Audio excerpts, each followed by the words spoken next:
I went to Miami of Ohio my freshman year. And I did that because I was majoring in graphic design, but I just had this calling. I really wanted to do fashion design. I wanted to do something more three-dimensional, and it just kept on bothering me. So my parents said, okay, you can study fashion design. Know that you'll only be working in New York City or California. You know, and you'll have to find a school that's like Miami of Ohio. So that's why I ended up going to Washington University in St. Louis, which is kind of funny because it's Miami University in Ohio, and it's Washington University in St. Louis. Anyway, so I studied fashion design, and I minored in marketing. And I just wanted to show you guys actually my portfolio when I was, you guys, going through school. And it's kind of funny, I don't actually wear a lot of makeup. I like to avoid it if I can, but I knew that makeup was really hand in hand with fashion, so I thought it would be a great inspiration. So this was a whole make her up collection, and I had a blush collection, and so I actually drew the drawings with blush and charcoal. I drew them with makeup. And so I'm telling you this because it's like the sky's the limit. When you are a designer, you're a storyteller, and you get to decide how you tell that story. And so find these little details and ways to tell your story in unexpected ways, like drawing with makeup. And so this is the group that I drew with eyeshadow. And then this group was challenging. I drew it with mascara. You can kind of see, because it's like, but I definitely had some charcoal in there too. And then I had a lipstick collection, and that was cool because we got to design our prints, make our own prints with screen printing, and lipstick's hard to draw on, but I tried to make the best of it. Have any of you guys actually done an internship yet? Do you guys mind my asking what good experience, bad experience, still to be determined? I'm doing an internship currently for a jewelry line. It's called Apparel Jewelry, and we make jewelry out of skis that would otherwise be in the landfill and things like that. That's so cool. That's so cool. And then I saw you. Do you mind sharing your internship and what you're learning there? I had an internship with Swimtails, and we made swimmable mermaid tails. Okay, I need to get your number afterwards now. That's awesome. I learned a lot about just the production line mostly. Very cool. Very cool. So my first internship was with Diane von Furstenberg. Do you guys know Diane von Furstenberg? Yeah. She is famous for creating the wrap dress. And that's her right there. And I kid you not, the first day at my internship, I show up, and there's a bunch of women there, and they didn't know what to do with me, and they're like, well, we're cleaning out these closets. You can take whatever you want. No, I'm serious. Now, this doesn't always happen, but I thought I'd share this story because it's kind of fun. And so I walked several blocks in New York City with a ginormous garbage bag full of designer clothes, and then I gave them to my friends, and so that was kind of fun. But the actual internship was such a great learning experience, and I actually got to work with Diane. She was there. You know, it's funny because I got an internship with the production side of things, and at first I was like, oh, you know, I want to design, but actually because I was interning on the production side, that's why I got to work with Diane and the head designer, because I would go in on fittings, I'd hear their comments. It was really, really educational, and to see through their eyes. And then I also had another internship with a buying office. And what buying offices do is they preview all the lines, the collections. So if you become a fashion designer and you have a collection and you're selling it, the buying office will go and preview the lines, and then they'll report back to the stores telling them what they thought. And so that was kind of cool because I was basically shopping. But it was nice to juxtapose the production side of things and how to make stuff versus actually in the market and how is it selling and that aspect. So I highly recommend internships. Both of your internships sound super cool. I just highly recommend them. Experience. It really teaches you a lot. So now I jump into the real world. I'm out of school. And I was just like, okay, great, I'm gonna get my first design job, let's go, great salary, go, go, go. Well, that didn't happen right out of school. I looked and I was sending resumes and just nobody was biting. I just didn't have, tons of experience, obviously, being out of school. So I ended up taking a retail job at Banana Republic at the Flatirons Mall, which is by Boulder. And I remember just being like, oh man, this isn't where I want to be. But it actually taught me a lot. And really, if you open your eyes, I believe there's a reason for everything, and there was a reason I was there. I got to learn how to merchandise products, to talk face-to-face with the customers, which that's super important, and to see what they're wanting. What kind of fit are they wanting? What kind of products are they wanting?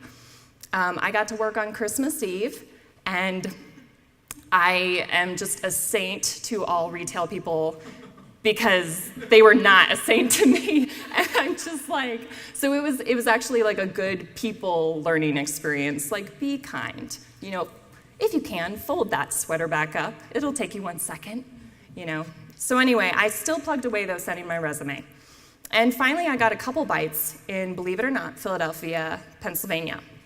And one of them was for a company called Lilly Pulitzer. Does anybody know who Lilly Pulitzer is?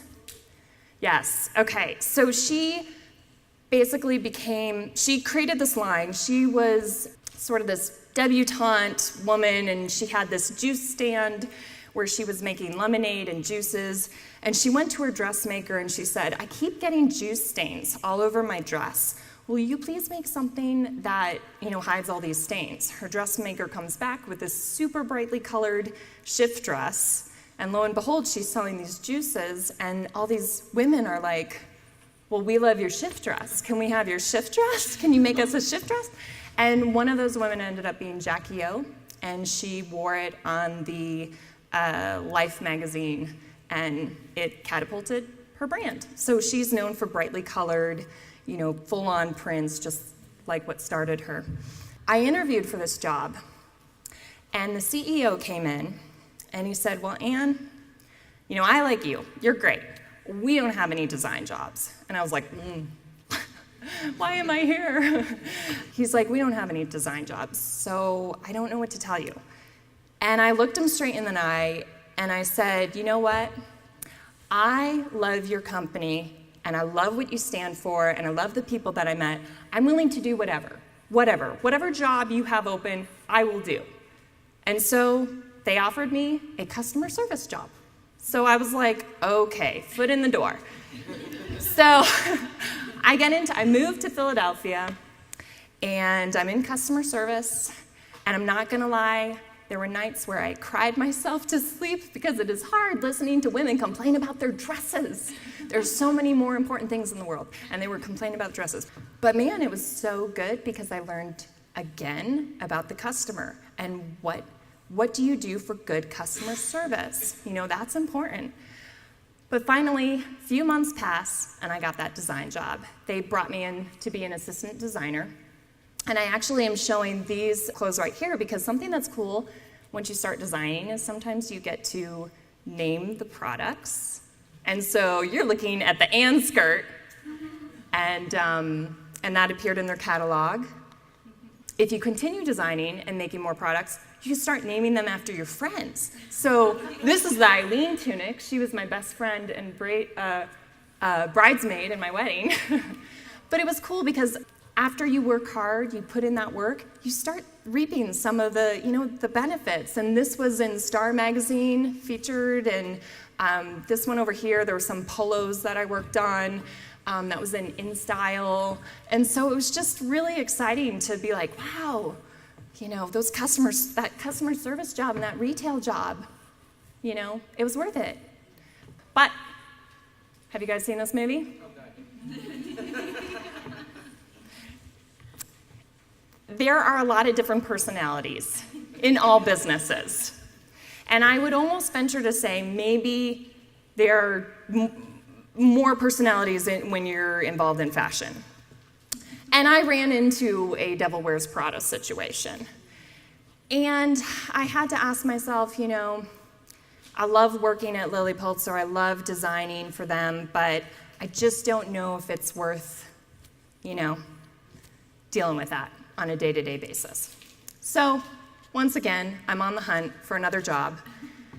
And I take a trip with my family, and we stop by in Aspen.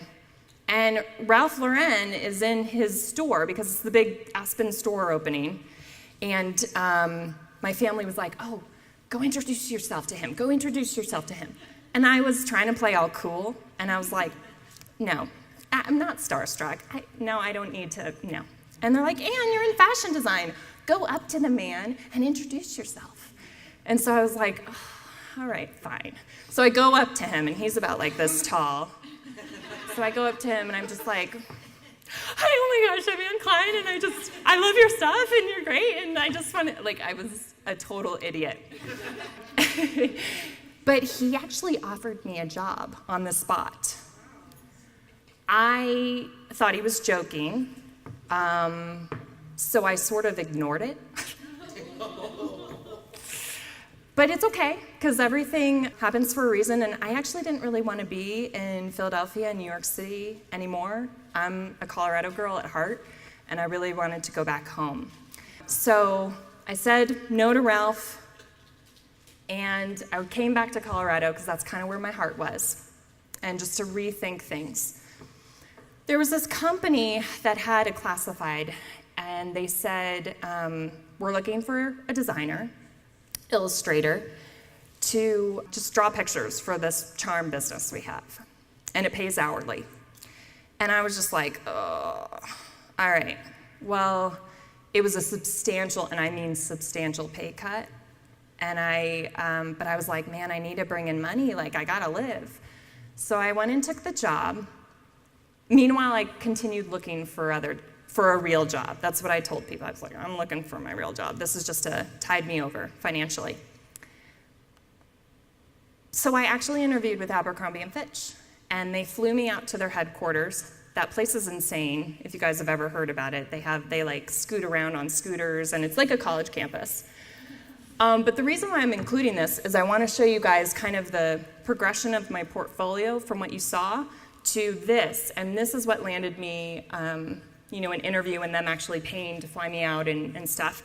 And it's about the details, and it's also about, the actual, hey, here's some fabrics, and these are legit fabrics that you'd actually want to wear, and here's the content. And so it went from being more of a imaginary, this is what I'm showing you, which would be a cool design, to, hey, this is imaginary too, we've got the illustrations, but this is also real, and you can actually turn this into a product. So details, buttons, it's all about the details and design. So I went and showed the braid at the back neck and the little tortoiseshell buttons on the side. This one, we've got the little, again, back trim, the little drawstring. Hey, maybe you just put a little bead at the bottom, and it just, those are the things that make those things sell and make you want to buy and push it over the edge. But what happened while I was interviewing with Abercrombie is that Jibbitz was bought by a little company called Crocs. But Crocs is not such a little company. It's about $1 billion company. And so there were all these opportunities that started opening up. I started as this just hourly illustrator for them to, hey, Ann, can you head up an entire design team? And by the way, we need you to work with Lucasfilm, Marvel, Nickelodeon, Disney, et cetera, and fly down there and just design products for us. So it's kind of like something looked like it wasn't going to be that exciting. It just opened up to this incredible thing. And I attribute, Jibbitz was started by a man and a woman, husband and wife, who were entrepreneurs at heart. And that's kind of cool because I learned from them in that, and then learned how they sold their company for millions of dollars to Crocs, and then I was integrated into this company. And so there's little boots I designed. This is actually a catalog page from Nordstrom, and it features a bunch of the designs that I did and my team did, and that's that year that we got the Footwear News Best Kids Footwear Line of the Year. And this is just exciting because I never would have thought that Gibbet's job would have produced something like this. And then it went all the way to, designing accessories and of course the charms. But, again, I literally went to Disneyland and Disney World for my work, and even went to Lucasfilm. Guys, I was greeted by stormtroopers. I'm not kidding. And I am a huge Star Wars fan, so that was just like over the top for me. And Darth Vader too. I was just like, ah. But again, it was just like, if I hadn't taken that job that I regret that I made fun of that. That was nothing to make fun of. That was a stepping stone to something really big. I never thought I'd be designing footwear. But look what came out of that. So Crocs was going really well. Last I was there, I was the design director in charge of all graphics and color. And what was so great is that I could use my experience that I gleaned from everything else and apply it to Crocs. At Lilly Pulitzer, I did a lot of color lab dips. Are you guys familiar with that? When they, when they want a specific color, the factory has to do something called lab dips and dip the colors and send them to you for approval. And so I was like in a light box sometimes for hours just being like, that works, that doesn't work. But Crocs didn't have somebody doing that. That was an asset that I had that I could bring to this big company that who would have thought, It was great. I got to go to China a couple times with Crocs and as well as Japan. I got to go to Japan a couple times, learn about their market, their customers. So it was such a wonderful experience. Again, it was nothing that I would have, if somebody had approached me like where you guys are right now and be like, Anne, what's your design life going to look like? I would have never said, I'm going to design shoes that are rubber clogs that they said will fade out of existence because they're terrible. But the experience was so great, and they're still a viable company. They're still doing well, and they're right here in Colorado. So that's something to keep in mind, and that's pretty awesome that we have such a great company like that in Colorado. But I got to a point where I said, if I don't leave this job, I've always wanted to start my own company. If I don't leave it now, I'll never leave. And I was visiting my relatives in California, and my brother-in-law is an entrepreneur himself. And I would always give little fish kisses to my nieces and nephews. Like, that's... Everybody do their fish kiss? No, I'm just kidding. He kept on being like, Anne, why do you keep designing for Crocs and giving them all your designs? Like, you've got patents in your name. You're giving them all your designs. And he's like, why don't you start your own company? And he kept on nagging me about it.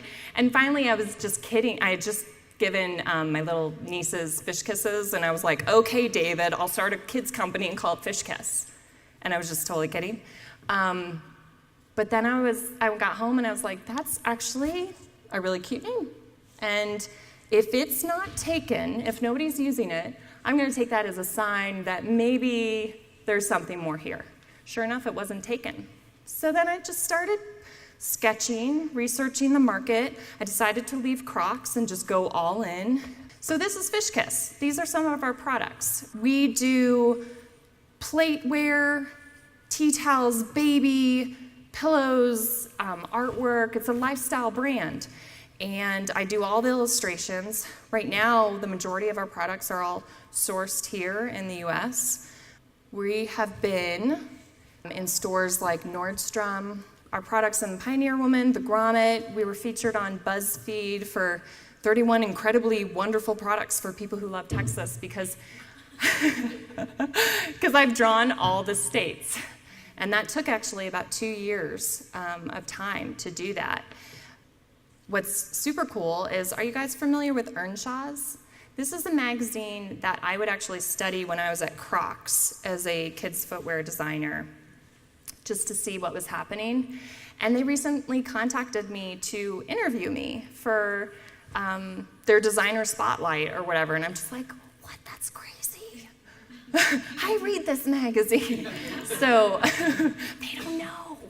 So that's kind of exciting, and we're continuing to grow. Still talking to a bunch of people. There's some big box stores we said no to. You kind of have to know your customer, you have to know you have to know what you want to do. And sometimes just because you have a big name come across you doesn't mean that you should jump at the bit. And, kind of like the Ralph Lauren thing and some big box stores, you got to do what's right for you. So, lessons learned. Banana Republic, I said everyone has to start somewhere. So definitely, give yourself a break, and it's okay. If your first job is working in retail, you're going to learn from that, and that's a valuable experience. And then Lilly Pulitzer, everyone has to start somewhere, again, because I did customer service first. But if you work hard, you can get what you want, and show others that you worked hard. I worked till 11 p.m. a lot of nights at Lilly Pulitzer. But I wasn't, I was relentless. I was just like, I want to show them that I'm a team player, and I want to work hard and give them good designs. And gibbets, lesson there, you never know where something will lead, And I would say, as a caveat to that, look at maybe the people tied to it. Who are the leaders behind it? Are they somebody you can learn from? Because if they are, then yeah, this might be taken off and going somewhere. And I really enjoyed the people I worked with, honestly, at all my companies. And then Crocs, I would say, design beyond your comfort zone. And always reference your customer. I think, we don't give enough attention to our customer, but our customers who keeps us in business. A good designer is someone that knows their customer and designs for them. There were sometimes people at Crocs wanted to do like really fashion, edgy stuff, but at the end of the day, it's like, well, our customer is a mom with 3 kids hanging off of the shopping cart at Costco, and that's okay. We love her. We're in business because of her. And it's an important lesson, because I think when I was in design school, I just wanted to design whatever, and there are moments for that. And I don't want to dismiss that. But if you also want to be successful, you have to look at the business side of things, and you have to know who you're designing for, and really try to, it's almost like an actor, how they have to role play and like jump into that character that they're playing. You have to do that too as a designer. And who's better to do that than a creative individual, like a designer? And then the last bit of advice, after learning, I'd say follow your heart and take calculated risks. And I mean calculated because, if I just said, I want to design big orange ball gowns because I'm just so passionate about that, there's probably not a huge market for that, unless orange becomes a trending color or something, I don't know. But, you want to just be smart about it. Risks aren't too risky if you educate yourself about the market and, the customer and the need, and so they're not that risky if you really do your homework and research it. So that's all I have for you guys, but I'd love to answer questions. So if any of you guys have a question about any of my experience or... Can we applaud you? Yeah, oh. Are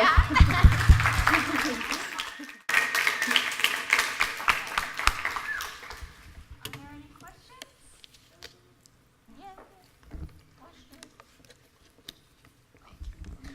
Specifically relating to your internship at Diane von Furstenberg, how did you specifically nab that? Like, was it just... She was just in Aspen one weekend, or? Yeah, that's a good question. Connections through my school.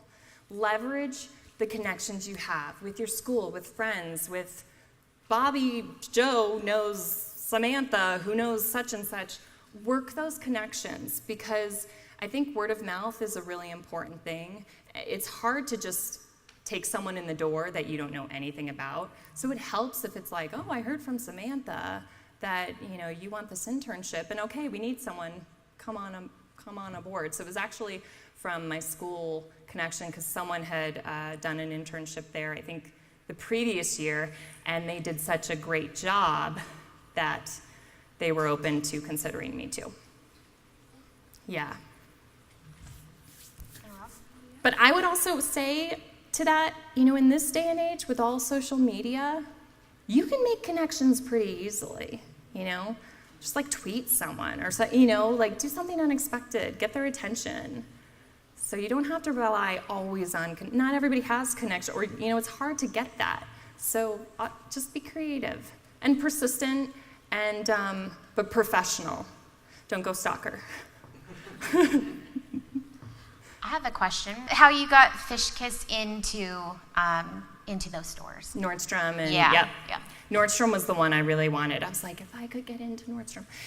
So we do 2 wholesale trade shows every year. One was in Atlanta, and the other one is in New York City. And we met the buyer. The buyer just came up to us and wanted our stuff. We had crowds kind of. So what's interesting is booth design is very important. That's your first impression at these shows. So I should have brought a picture of like the first booth wholesale trade show I had. It was like so embarrassing. We laugh about it now. To where we've come. But again, everybody's got to start somewhere. But that's how we made those connections. We're at those trade shows, or even just people. Some accounts, like with the Earnshaw's magazine, came looking for us. Thank you so much, Anne.